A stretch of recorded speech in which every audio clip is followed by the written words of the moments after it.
Pemirsa, sudah hampir puluhan tahun tidak mendapatkan air bersih, warga Palembang yang tinggal di perumahan Surya Alam Tanjung Barangan mengadu ke Wakil Wali Kota Palembang.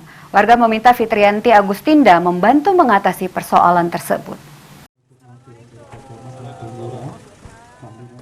Sudah hampir puluhan tahun tidak mendapatkan air bersih, warga Palembang yang tinggal di perumahan Surya Alam Tanjung Barangan mengadu ke Wakil Wali Kota Palembang.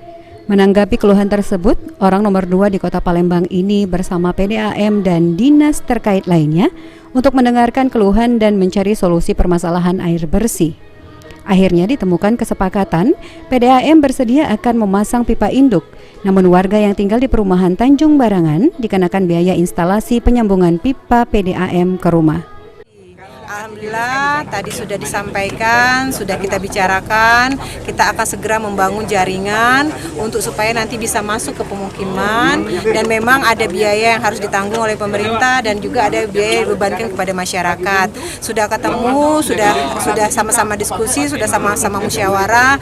Insya Allah kalau memang datanya sudah masuk, air bersih ini segera kita realisasikan. Harapan saya semakin cepat data yang masuk, data-data pemukiman, siapa saja yang mau pasang baru PDAM ini akan betul-betul bisa terrealisasi. Mudah-mudahan sebelum Lebaran mereka sudah menikmati air bersih. Bu, ini kan banyak, Bu.